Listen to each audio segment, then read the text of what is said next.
Por conta da seca, 2015 foi um ano incomum para a produção de soja aqui em Mato Grosso. Agora o produtor busca maneiras de minimizar os impactos sofridos nos últimos meses. No panorama agropecuário de agora, nós vamos saber dos estudos que estão sendo realizados para promover um maior aproveitamento da semente da soja. A reportagem é de Luiz Vieira.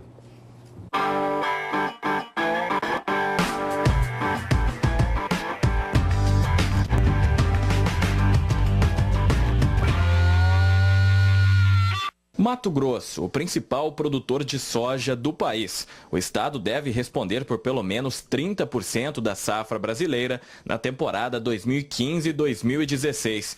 Produção estimada em mais de 28 milhões de toneladas. O município de Campo Verde, a 134 quilômetros de Cuiabá, tem no agronegócio a base de sua economia com um dos destaques voltados para esta produção. Mas 2015 foi um ano complicado. Com a estiagem e o calor intenso, muitas áreas tiveram que ser replantadas, atrasando o início dos trabalhos. A gente pegou um período muito longo sem chuva, né? Em 3 meses chovendo aí no equivalente a 200 milímetros, né? Faltando água, na verdade, para encher esses grãos, né? Mas estamos já colhendo essa safra, né? Com a quebra de 50% na produtividade. O ano começou e os produtores mato-grossenses ainda estão com os olhos nas lavouras. Em poucas propriedades, a colheita foi iniciada no calendário normal. Para se ter ideia, neste mês de janeiro, em 3 dias choveu o equivalente aos últimos 3 meses de 2015, por volta de 170 milímetros de chuva. Os produtores que antes sofriam com os impactos da seca, agora têm que manter as colheitadeiras paradas, porque o período chuvoso influencia na perda da qualidade do grão. Na verdade, essa chuva está chegando atrasado para a gente, né, para a cultura do soja, né, e também está atrapalhando o nosso planejamento, né, no plantio de algodão e na colheita do soja também, né. Não estamos conseguindo nem colher e nem plantar.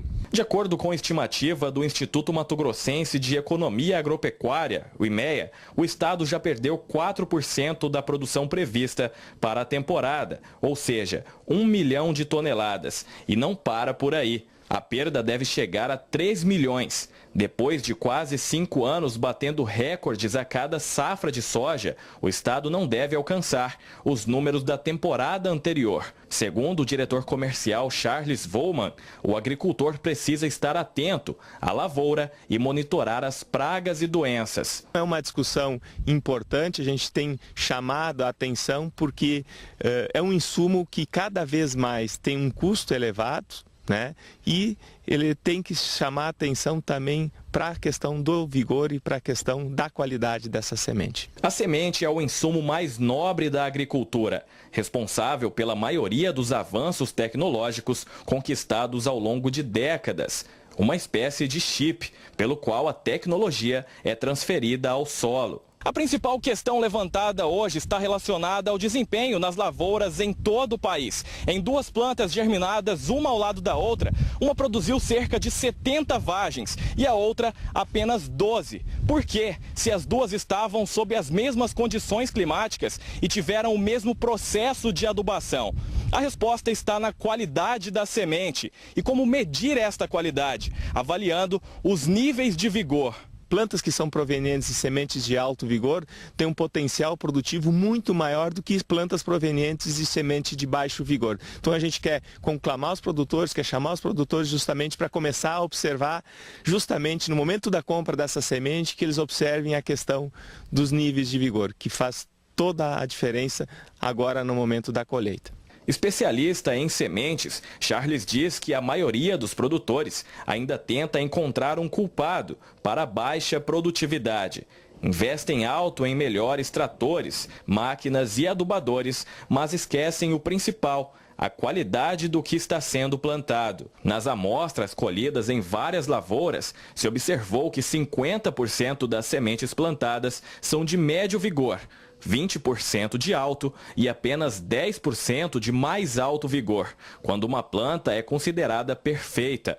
Os outros 20% são de baixo e mais baixo vigor, o que para ele é preocupante. mesmo com a entrada de novas tecnologias, com investimento muito alto que foi feito nos últimos anos em termos de equipamentos, as respostas em termos de produtividade não têm acompanhado esse nível de investimento. E na nossa concepção, um dos principais motivos justamente está nessa questão do vigor da semente. Então, chamar a atenção disso agora no momento da colheita é oportuno, justamente porque ele vai conseguir visualizar justamente os desempenhos que são muito diferentes de uma planta para outra, sob as mesmas condições e sobre o mesmo pacote tecnológico. Isso sem contar que uma semente de melhor qualidade está mais preparada para suportar situações atípicas, como aconteceu no ano passado.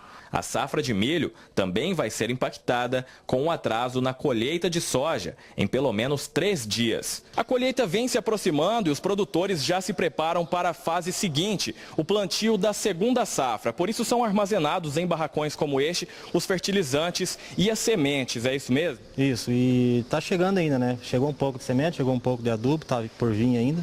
Que a colheita nossa mesmo não começou ainda, né? Daqui uns dias já começa. Daí começar a colher, já começa a plantar o milho também, aproveitar o tempo de chuva. Conta um pouco pra gente como que foi o ano de 2015 para a produção. Para o soja foi ruim. Para nós aqui tem nem tanto, né? O soja aqui até deu uma chuva boa, mas para os vizinhos tem muito aí que estão colhendo bem mal, por falta de chuva. Certo. E essa preparação agora para esse ano, como é que está essa estimativa pro ano de 2016? Para o milho eu acho que vai ser muito boa, né? O preço já está melhorando e a expectativa é boa, né? Quem resolveu já iniciar a colheita precisa de paciência para enfrentar a instabilidade do clima, esperar a chuva passar para evitar prejuízos maiores. Nesta etapa também é feita a manutenção preventiva das máquinas. Uma colheitadeira como esta custa em média R$800 mil. Os cuidados são essenciais para o máximo aproveitamento. Se você não faz uma revisão preventiva na época da colheita, se começa a chover, você tem um tempo bom de colher, a máquina acaba quebrando, né? Então com essa revisão isso acaba isolando, né? Então você tem um tempo maior para você estar colhendo, não se incomoda na safra, né? E até mesmo o rendimento da máquina é outro, né? Quase toda a soja produzida no Brasil é exportada in natura para a China. Com a Lei Candir, a exportação em grão está isenta do ICMS, o que estimula a não transformação do produto. O cenário que se espera neste novo ano é de continuidade no relacionamento com importadores e, é claro, um produtor mais atento à sua própria lavoura. Produzir semente aqui é realmente algo, né, como vocês estão percebendo, o clima aqui acaba prejudicando bastante, mas eu acredito muito também na capacidade das instituições, nas capacidades dos produtores, das organizações, de também discutir isso sobre esse aspecto e de avaliar, e com certeza temos condições junto de melhorar a qualidade de semente que nós estamos plantando aqui no estado. As grandes empresas já estão entregando semente com bastante vigor, qualidade, tamanho de semente para a gente ter uma melhor plantabilidade. Tendo uma melhor plantabilidade, você consiga ter uma melhor produtividade, mas com isso também tem que ter uma planta com vigor e germinação uniforme, né?